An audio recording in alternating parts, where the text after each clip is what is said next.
मैत्रिणींनो, आज आपण गुरुवार वृत्तकथा महालक्ष्मी प्रसन्नता ऐकणार आहोत.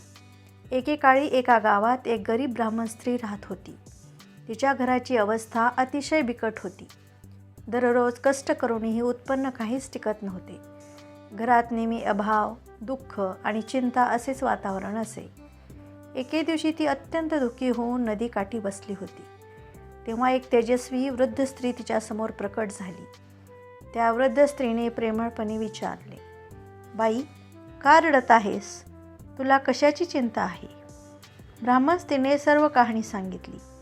तेव्हा वृद्ध स्त्री म्हणाली, बाई, तू प्रत्येक गुरुवारी लक्ष्मी मातेचा उपवास कर. पिवळे वस्त्र नेस, केळीच्या पानावर प्रसाद ठेव, गुरु व बृहस्पतीची पूजा कर आणि लक्ष्मी स्तोत्र म्हण. श्रद्धेनिवृत्त केलंस तर महालक्ष्मी स्वतः तुझ्या घरी येतील.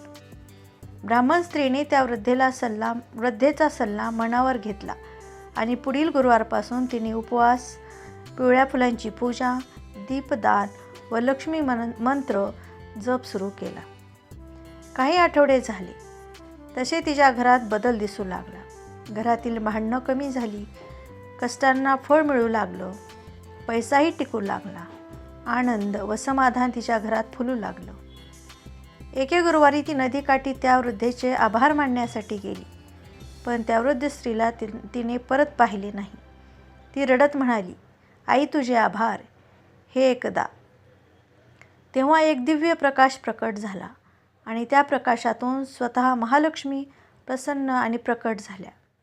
माता म्हणाल्या, बाई, मीच त्या वृद्धेच्या रूपात तुला भेटले होते. तुझी श्रद्धा, विश्वास आणि सातत्य पाहून मी प्रसन्न झाले आहे.